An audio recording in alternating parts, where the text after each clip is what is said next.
நன்மை நமக்கு நமக்கு பிரச்சனை. எத்தனை பேரோட நம்ம தெரியுமா? உலகத்தில் எத்தனை குருமார்கள் இருக்கிறாங்க தெரியும். கும்பமேளா ஒரு காட்சி பக்கத்தில் அறிவுவார்கள் தெரியல. 12 வருஷத்துக்கு ஒரு வாட்டி உலகத்தில் எத்தனை குருமார்களும் வருவார்கள். ஒரு இல்லாதவங்க, ஒரு பூமி இல்லாதவங்க, உணவு எடுக்காதவங்க எல்லாம் வருவாங்க. நீங்க வீட்டுக்கு ஒண்ணுமே இல்லாத நேரத்தில் பூர்வம் எடுக்கிறதுக்கு வருவாங்க. குருமார்கள் ஏன்னா போன 12ஆம்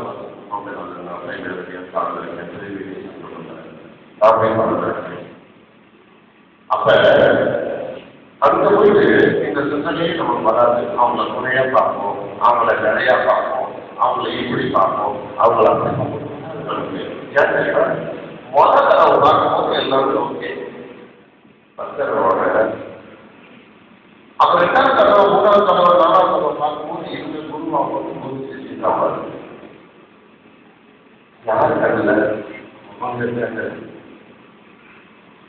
குருக்கு மட்டும்தான் தெரியும். நான் உங்களோட கேட்டேன், தொட்டி ஒருத்தர் வந்தாங்க, உங்களுக்கு மட்டும் சொல்றேன் தெரிவிக்கிறார். இப்போல சுயம்பலை கண்டுபிடிச்சு அவர் கொஞ்சம் கண்டுபிடிச்சு கொஞ்சம் வைப்ரேட்டாக இங்கே வரலாறு 2-3 மாதம் இருந்தார்.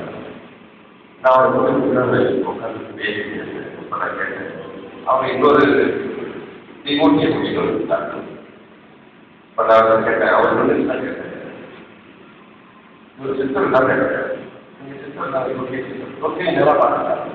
தொகையை பார்க்கும்போது பச்சை சாரி கட்டினா அன்னையிலேருந்து அவங்க குரூப்பு அவங்க பச்சை வச்சு நடத்துவாங்க. பச்சை தொகை பச்சை அவன் நேராக பார்த்தாங்க.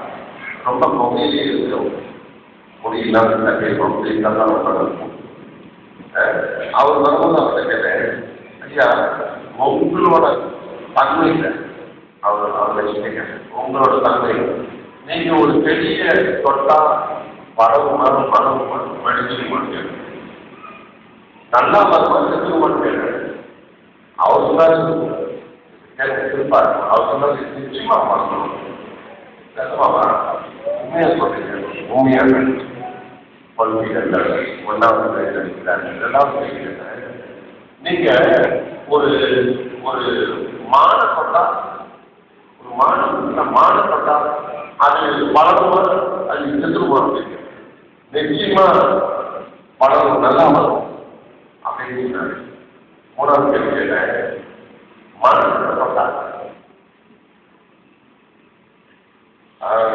அந்த மனுஷன் செல்வானா இல்ல வளருவானா அப்படிங்கிறது அவர் சொன்னாரு, நான் செல்வேன் அப்படின்னு.